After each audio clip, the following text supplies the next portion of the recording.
कल एक वीडियो बनाई थी वैगरा के मुतबादिल के हवाले से कि वैगरा के जो हैं हमारे देसी मुतबादिल जो हैं कौन कौन से हैं, वैगरा की बजाय हम कौन कौन से मुतबादिल इस्तेमाल कर सकते हैं।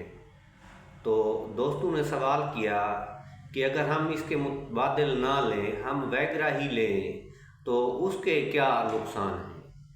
तो आज मैंने यही चाहा कि दोस्तों के साथ डिस्कस कर दूं कि वैगरा का नुकसान कौन सा है और इसका फ़ायदा कौन सा है, क्योंकि अक्सर अहबाब जो है वैगरा यूज़ करते हैं और उनको वैगरे के बारे में मालूमात होनी चाहिए, इसका कौन सा फ़ायदा है या कौन सा नुकसान है।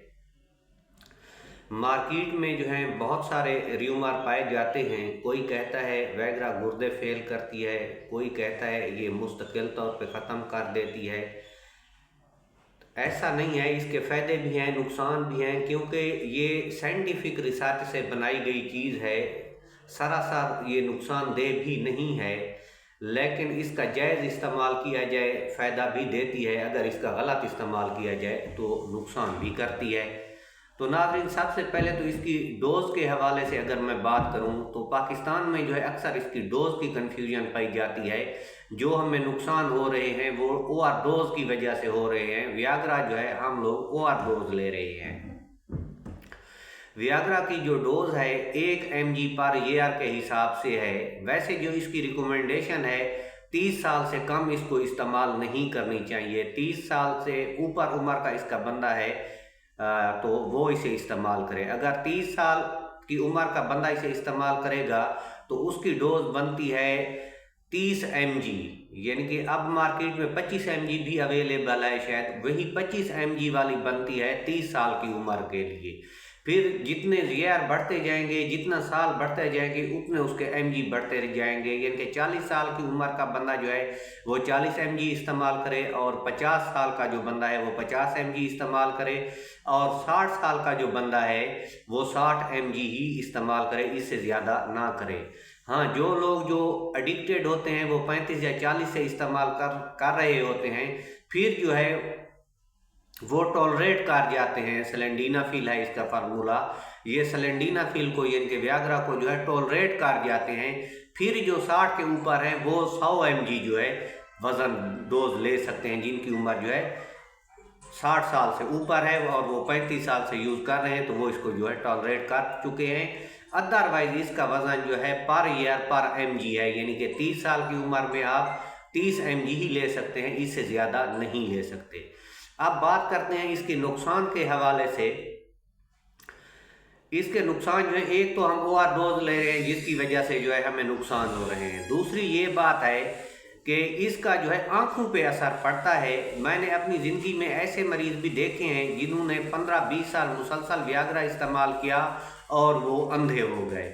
आज वीडियो बनाने का मकसद यही था कि दोस्तों को बताना था कि आप वियाग्रा यूज़ कर सकते हैं या नहीं कर सकते। एक छोटा सा टेस्ट है, वो आपने कर लेना है। अगर उस टेस्ट में आप क्लियर हो जाएंगे तो आप जो है बिला झिझक वियाग्रा जो है इस्तेमाल कर सकते हैं। तो नाज़रीन, आपने अगर दो कलर यानी कि सुर्ख और ग्रीन ले लें, पीला और नीला ले लें, यानी कि येलो एंड ब्लू ले लें, रेड एंड ग्रीन, इनमें 2 कलर कोई ले लें या ये 4 कलर ले लें। वियाग्रा खाने के 1 घंटे बाद अपनी विजन का टेस्ट करें।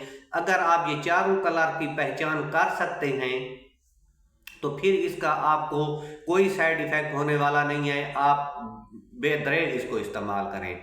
अगर कलर का फ़र्क पड़ता है तो फिर जो है खुदा न खास्ता इसका लंबा इस्तेमाल जो है आदमी की जो नज़र है कमज़ोर कर देता है और बाज़ औक़ात जो है नौबत जो है अंधेपन तक भी आ पहुँचती है। जिन लोगों की विजन ब्लर्ड हो जाती है, जिनकी वियाग्रा खाने के बाद कलर की पहचान नहीं कर सकते, तो वो वियाग्रा को हरगिज़ इस्तेमाल ना करें। और जो लोग इस्तेमाल करना चाहते हैं तो वो पर ईयर के हिसाब से, पर mg के हिसाब से इस्तेमाल करें। लेकिन आखिर में मैं आपको ये बात बताना चाहूँगा कि ये जो मैं बातें आपको बता रहा हूँ ये मालूमात के तौर पे बता रहा हूँ।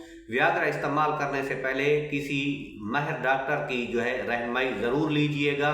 ये जो है जर्नल मालूमात मैंने आप लोगों के सामने शेयर की। अगर वीडियो अच्छी लगी हो तो लाइक ज़रूर कर देना। अगर मेरे चैनल पे पहली मर्तबा है तो मेरे चैनल को सब्सक्राइब कर दें और बेल का आइकन भी दबा दें, ताकि इसी किस्म की हर नई वीडियो आप लोगों तक पहुँचती रहे और आप लोग जो है उससे फ़ायदा उठाते रहें। तब तक हकीम सैयद नदीम अफजल को इजाज़त दीजिए। अल्लाह आपका हामी और नासिर हो। अल्लाह ने निगहबान।